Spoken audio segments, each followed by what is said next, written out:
ഇവിടുന്ന് നമ്മൾ fresh up എല്ലാം ആയി നേരെ ബോർഡറിലേക്ക് ഓടുകയാണ്. ഹലോ ഗൈസ്, അങ്ങനെ കുറേ വർഷങ്ങൾക്ക് ശേഷം വീണ്ടും ഒരു കാറും എടുത്ത് നമ്മൾ അടുത്ത കൺട്രിയിലേക്ക് പോവുകയാണ്. നമ്മൾ മുമ്പ് ഒമാനിലേക്ക് പോയിട്ടുണ്ട് UAE-ന്ന്. വീണ്ടും നമ്മൾ UAE-ന്ന് ഒമാനിലേക്ക് പോവാണ്.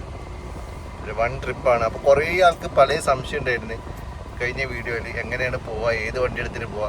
ആ സംശയമൊക്കെ ഈ വീഡിയോയിൽ നമ്മൾ തീർത്തുതരാം. ഇതാണ് മസിയാദ് ബോർഡർ അല്ലയിലുള്ള. ഇതുവഴിയാണ് നമ്മൾ എക്സിറ്റ് ചെയ്യാൻ ഉദ്ദേശിക്കുന്നത്. 2 വണ്ടിയിലാണ് പോകുന്നത്. ഒന്ന് പജേറോ നമ്മുടെ മുമ്പിലുണ്ട്, മറ്റൊന്ന് നമ്മുടെ മിസ്തുബിഷി ലാൻസർ ആയിട്ടാണ് പോകുന്നത്. അപ്പോൾ ഇവിടെ ലൈൻ നിൽക്കുക, വലിയ തിരക്കൊന്നുമില്ല. ലൈൻ നിന്നിട്ടാണ് ഇതിലേക്ക് കയറേണ്ടത്. ഈ ബോർഡർ കട്ട് ചെയ്താൽ ശ്രദ്ധിക്കേണ്ട കാര്യം, വിസിറ്റിംഗ് വിസയിലെ ആൾക്കാരാണെങ്കിൽ പിന്നെ ബോർഡറിൽ നമ്മൾ പാസ്പോർട്ടൊക്കെ കൊടുക്കാൻ വേണ്ടി റെഡി ആയിരിക്കുകയാണ്. ഇത് UAE ബോർഡറാണ് കേട്ടോ. അങ്ങനെ നമ്മൾ ഒമാനിലേക്ക് എത്തിയിരിക്കുന്നു. ഇത് ഫ്രീ ലാൻഡാണ് കേട്ടോ. അപ്പോൾ UAE-ൻ്റെ ബോർഡർ അപ്പുറം കഴിഞ്ഞു. ഇനി ഇത് ഫ്രീ ലാൻഡാണ്. ഇത് കഴിഞ്ഞാൽ പിന്നെ ഒമാൻ്റെ ബോർഡർ കേട്ടോ. ഞാൻ വിശദമായി പറഞ്ഞുതരാം. നമ്മൾ ബോർഡറിലേക്ക് എൻ്റർ ചെയ്ത് അവിടെ നമ്മളെല്ലാവരും പാസ്പോർട്ട് കൊടുത്ത് പിന്നെ എമിറേറ്റ്സ് ഐഡിയും കൊടുത്ത് നമുക്ക് എല്ലാവർക്കും റെസിഡൻഷ്യൽ വിസയുണ്ട്. വിസിറ്റിംഗ് വിസക്കാരാണെങ്കിൽ ആ ബോർഡർ കടന്ന പാട് നിങ്ങളുടെ വിസ ക്യാൻസൽ ആവും. പിന്നെ ഒമാനിൽ പോയിട്ട് തിരിച്ച് വരുമ്പോഴേക്ക് ഒമാനിൽ നിന്ന് വേറെ വിസ എടുക്കേണ്ടി വരും ഒമാനിലേക്ക് എൻ്റർ ചെയ്യാൻ. അവിടെ പോയിട്ട് തിരിച്ച് വരുമ്പോഴേക്ക് നിങ്ങൾക്ക് വിസിറ്റിംഗ് വിസക്കാർക്ക് വീണ്ടും UAE-ലേക്ക് എൻ്റർ ചെയ്യാൻ പറ്റില്ല. അവർ പിന്നെ പുതിയ വിസിറ്റിംഗ് വിസ എടുത്തിട്ട് തിരിച്ചു വരേണ്ടി വരും. അപ്പോൾ UAE റെസിഡൻസ് വിസ ഉള്ളവർ, എമിറേറ്റ്സ് ഐഡി ഉള്ളവർക്ക് എന്ത് ചെയ്യാം, ബോർഡറിൽ പിന്നെ നിങ്ങൾ എമിറേറ്റ്സ് ഐഡിയും പാസ്പോർട്ടും കൊടുത്തിട്ട് 30 ദിർഹംസ് ഒരാൾക്ക് UAE എക്സിറ്റ് ഫീ ഉണ്ട്. അത് UAE-ൻ്റെ ബോർഡറിൽ നിങ്ങൾ UAE എക്സിറ്റ് ഫീ അടച്ചിട്ട് പിന്നെ നേരെ ഒമാൻ്റെ ബോർഡറിലേക്ക് വരാം. ഇപ്പോൾ നമ്മൾ ഒമാൻ്റെ ബോർഡറിലുള്ളത്. ഇവിടുന്ന് വണ്ടിക്ക് ഇൻഷുറൻസ് എടുക്കണം. അത് കഴിഞ്ഞിട്ട് ഇവിടുത്തെ എമിഗ്രേഷനിൽ പോയിട്ട് സീൽ അടിക്കണം. എന്നിട്ട് പിന്നെ നമുക്ക് ഒമാനിലേക്ക് എൻ്റർ ചെയ്യാം.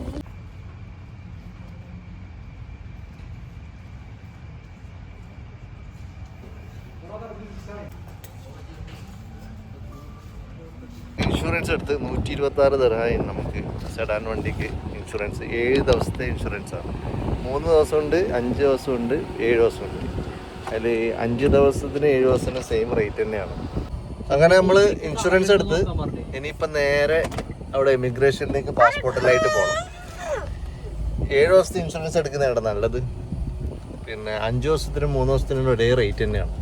അപ്പോൾ 7 ദിവസത്തേക്ക് 126 ദിർഹംസ് കൊടുത്താൽ നിങ്ങൾക്ക് UAE ദിർഹംസ് കൊടുത്തു കഴിഞ്ഞാൽ അവർ ബാക്കി ഒമാൻ റിയാലായിട്ട് തരും. അതല്ലെങ്കിൽ കാർഡ് ഉപയോഗിക്കുക. കാർഡ് ഉപയോഗിച്ച് കഴിഞ്ഞാൽ ചിലപ്പം എക്സ്ട്രാ ചാർജ് വരാൻ ചാൻസ് ഉണ്ട് ക്രെഡിറ്റ് കാർഡൊക്കെ ആകുമ്പോൾ. നമ്മളങ്ങനെ ഒമാൻ്റെ എമിഗ്രേഷനിൽ ഇങ്ങനെ വെയിറ്റ് ചെയ്യാണ്. ഇവിടുന്ന് പാസ്പോർട്ടിൽ സീലടിച്ച് കിട്ടണം. അതാണ് നെക്സ്റ്റ് ടാസ്ക്. അവിടെ ക്യൂ നിന്നിട്ട് നമുക്ക് അവിടെ നിന്ന് സീലടിച്ച് കിട്ടിയില്ല. പാസ്പോർട്ടുമായിട്ട് അകത്ത് എമിഗ്രേഷനകത്ത് വണ്ടി പാർക്ക് ചെയ്തിട്ട് പോകാൻ വേണ്ടി പറഞ്ഞിട്ടുണ്ട്. പോയിട്ട് നമ്മൾ ഇതിൻ്റെ അകത്ത് പോയി പിന്നെ പാസ്പോർട്ടും എമിറേറ്റ്സ് ഐഡിയും വണ്ടീൻ്റെ മുൽക്കിയും ഇൻഷുറൻസ് എല്ലാം കാണിച്ച് നമ്മളെ പാസ്പോർട്ടിൽ സീലടിച്ചു. ഗൈസ് 14 ദിവസത്തെ വിസ കിട്ടി. അതും ഫ്രീ ആണ്. UAE റെസിഡൻസ് വിസ ഉള്ളവർക്ക് വേറെ ചാർജൊന്നുമില്ല, ഫ്രീ എൻട്രി ആണ്. അങ്ങനെ നമ്മൾ പാസ്പോർട്ടിന് സീലൊക്കെ അടിച്ച് കുറച്ച് മുന്നോട്ട് വരുമ്പോൾ വീണ്ടും 2 പോലീസുകാർ കൈ നീട്ടി ഡിക്കി ഓർക്കാൻ വേണ്ടി പറഞ്ഞ് പിന്നെ നമ്മളെ ബാക്കിലേക്ക് വരാൻ പറഞ്ഞു. ഡിക്കിൽ ചെക്ക് ചെയ്ത് എവിടേക്കാണ് പോകുന്നത്. നമ്മൾ മസ്കറ്റ് എന്ന് പറഞ്ഞ് പിന്നെ ഡിക്കിയൊക്കെ ചെക്ക് ചെയ്തിട്ട് എന്തൊക്കെയുള്ളത് നോക്കി, ബാഗൊക്കെ തുറന്ന് നോക്കി കുറച്ച്. എന്നിട്ട് എപ്പോഴാണ് തിരിച്ചു വരിക, എന്തിനാണ് പോകുന്നത്, നമ്മൾ ജസ്റ്റ് ഫോർ വെക്കേഷൻ എന്നൊക്കെ പറഞ്ഞ്. അപ്പം അത് കഴിഞ്ഞ് ഒമാനിലേക്ക് എൻ്റർ ചെയ്തു ഗൈസ്. അല്ലേ അച്ഛമ്മ? This is Oman. 2 സൈക്കിൾ എടുത്തിട്ട് പോകുന്നത്. എനിക്ക് കുറേ മെസ്സേജ് വന്നിട്ടുണ്ട്. കഴിഞ്ഞ പ്രാവശ്യം നമ്മൾ ഒമാനിൽ പോയ വീഡിയോ കണ്ടിട്ട് പിന്നെ ഏത് വണ്ടിയിൽ പോകാൻ പറ്റും, എങ്ങനെ പോകാൻ പറ്റും, നമ്മൾ ലാൻസർ കൊണ്ട് പോകാൻ പറ്റുമോ, യാരിസ് കൊണ്ട് പോകാൻ പറ്റുമോ. എൻ്റെ ഇങ്ങൾക്ക് മനസ്സുണ്ടെങ്കിൽ ഇതുപോലെ സൈക്കിൾ എടുത്തിട്ടും പോവാം. നിങ്ങളേതാ കംഫർട്ട്, മനസ്സുണ്ടെങ്കിൽ എന്തിൽ നടന്നിട്ടും പോവാം. യെസ്, അങ്ങനെ ഒമാൻ്റെ മണ്ണിലേക്ക് എത്തിയിരിക്കുന്ന സുഹൃത്തുക്കളെ. ഇതാണ് ബോർഡർ കഴിഞ്ഞിട്ട് നമുക്ക് ദൂരെ അവിടെ കാണുന്നുണ്ടോ ഒരു ബിൽഡിങ്, അവിടെ ഒരു ബക്കാലുണ്ട്. എനിക്ക് സിമ്മ് കാര്യങ്ങളൊക്കെ വേണമെങ്കിൽ ഒമാൻ സിമ്മൊക്കെ വേണമെങ്കിൽ അവിടെ കിട്ടും കേട്ടോ. അവിടേക്കാണ് നമ്മൾ പോകുന്നത്. ഫസ്റ്റ് നമ്മുടെ സ്റ്റോപ്പ് അവിടെയാണ് ഒമാനിലെ. അങ്ങനെ നമ്മൾ ഒമാനിൽ കാല് കുത്തിയിട്ടില്ല, നമ്മൾ ടയർ വെട്ടിക്കൊണ്ട് പോകുന്നു. ഒമാനിലെത്തി. ശരിക്കും പറഞ്ഞു കഴിഞ്ഞാൽ UAE ബോർഡറിൽ നിന്നുള്ള 30 ദിർഹംസ് ഒരാൾക്കുള്ള എക്സിറ്റ് ഫീയേ ഉള്ളൂ. ഒമാനിൽ വേറെ ചാർജ് ഒന്നും ഇല്ല. പിന്നെ നമുക്ക് ഇൻഷുറൻസ് എടുക്കാൻ ഈ പറഞ്ഞ പോലെ 126 ദിർഹംസ്. കഴിഞ്ഞ പ്രാവശ്യം വന്നപ്പോൾ നമ്മൾ ഇടുന്നാണ് കേട്ടോ സിം എടുത്തിന്, ഒമാൻ ടെല്ലിൻ്റെ. ആ സിമ്മൊന്നും ഇപ്പോൾ വർക്ക് ചെയ്യുന്നില്ല, 2 വർഷം കഴിഞ്ഞ്. ഐസ്ക്രീം മുതൽ സകലമായ സാധനങ്ങളും കിട്ടുന്ന ഒമാൻ. ഇതാണ് നമ്മളെ പക്കാലട്ടോ. ഇവിടെ സിമ്മും ബാക്കിയുള്ള സ്നാക്സും പരിപാടികളെല്ലാം കിട്ടും ഇവിടെ. അതെ, അതാണ് ഒമാനിലെ കാക്ക. ഇങ്ങനെ ഒരു സ്ഥലത്ത് എത്തിയിട്ടുണ്ട്, വിജനമായ സ്ഥലം. കുറേ ട്രക്കുകൾ നിർത്തിയിട്ടുണ്ട്. ട്രക്കിൻ്റെ ടയറ് കാര്യങ്ങളൊക്കെ മാറ്റുന്ന സ്ഥലമാണെന്ന് തോന്നുന്നു. ഇവിടെ ഒരു ഷോപ്പുണ്ട്. ഇവിടെ നമ്മുടെ ഇർഷാദ് ഇവിടെ സജീവമായിട്ടുണ്ട്. പിന്നെ നമ്മുടെ വീട്ടിൽ നിന്ന് ഉണ്ടാക്കിയ ബിരിയാണി അല്ല, ഞാൻ ചോദിച്ചേ ചെമ്പടക്കം കൊണ്ടുവന്നിട്ടുണ്ട്. പുറത്തൊറ്റ ഫുഡ് നമുക്ക് വേണ്ട, ഹോംലി ഫുഡ് മാത്രം. ചിക്കൻ ഫ്രൈ ഉണ്ട്. ഓ, പിന്നെന്താ വേണ്ടേ? Chicken fry. യെസ്, പൊളിക്കും. പിന്നെന്താ വേണ്ടല്ലേ?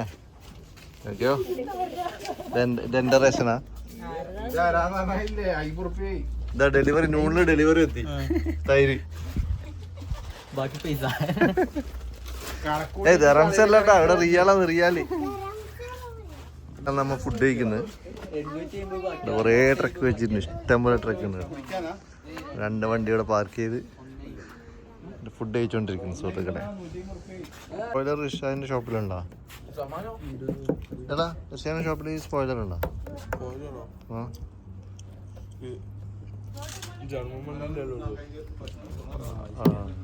ഇത് പല ആൾക്കാരെന്നോട് ചോദിച്ചത് എന്തിനാണ്. ഇപ്പൊ മനസ്സിലല്ലേ ഇതെന്തിനാന്ന്? ഉപകാരപ്പെട്ടില്ലേ?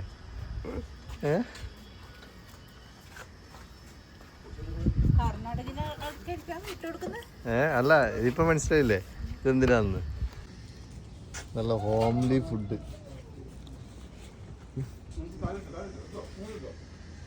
ഇന്നാള് ബിരിയാണി റോട്ടില് അഭിപ്രായം മറി ബിരിയാണിനെ കുറിച്ചിട്ടും ലൊക്കേഷനെ കുറിച്ചിട്ടും. ലൊക്കേഷനെ കുറിച്ചിട്ട് പറയാല്ല, പറയേ.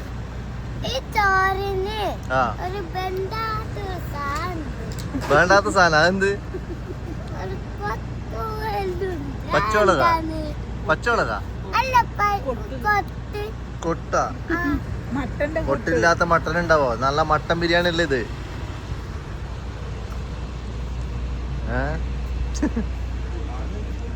ബിരിയാണി ബിരിയാണിനെ കുറിച്ച് രണ്ടോ? ബിരിയാണി നല്ല ബിരിയാണി കേട്ടാ, നല്ല വിശപ്പുണ്ട്. അത് ശരി, ചിലപ്പോ അതുകൊണ്ടാണോ അറിയില്ല. അവിടെ ലൊക്കേഷൻ ഒന്നും ഒരു പ്രശ്നമേ അല്ല, ലൊക്കേഷൻ പ്രശ്നമില്ല, രുചി പ്രശ്നമില്ല. ബിരിയാണി ലൊക്കേഷൻ എങ്ങനെ? Biryani location location super, location super. ഓ ഓ ഓ, ഇട മത്സരം, അടിയോടടി. അവിടെ ഫോൺ വിളിച്ചോണ്ട് അടി. ചെന്ന് കഴിഞ്ഞപ്പോൾ മനുഷ്യന് ഫുഡ് എന്താന്ന് ഒരു പ്രശ്നമില്ല, ലൊക്കേഷൻ പ്രശ്നമില്ല. ഇല്ലെങ്കിൽ എന്തെല്ലാം 5 സ്റ്റാർ ഹോട്ടൽ വേണോ, ആംബിയൻസ് വേണോ, ഷെഫ് വേണോ, രുചിയില്ല.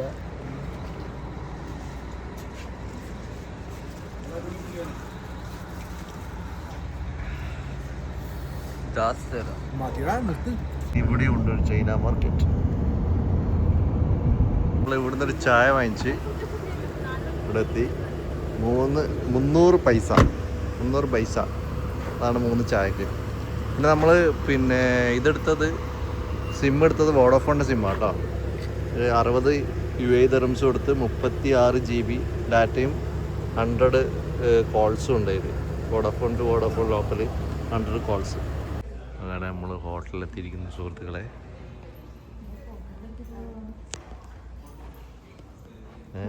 ഹോട്ടലിനെ കുറിച്ച് എൻ്റെ അഭിപ്രായം?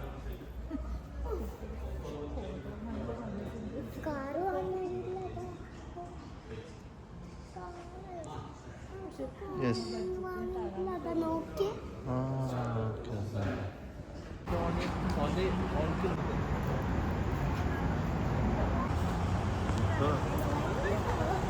കുവൈന്ന് വന്നിട്ട് ഇവിടെ കാണുമ്പോൾ നമ്മൾ ഞെട്ടിയിട്ടാ.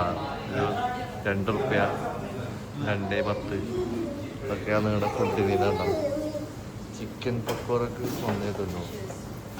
പക്ഷെ ഇവിടുത്തെ ഒരു റിയാൽ UAE-ന്റെ 10 ദിർഹംസ് ആയിട്ടാണ്. നമ്മൾ ഹൈദരാബാദി സ്പെഷ്യൽ ഫുഡ് കഴിക്കാൻ വേണ്ടി പോവാണ് ഒമാനിൽ.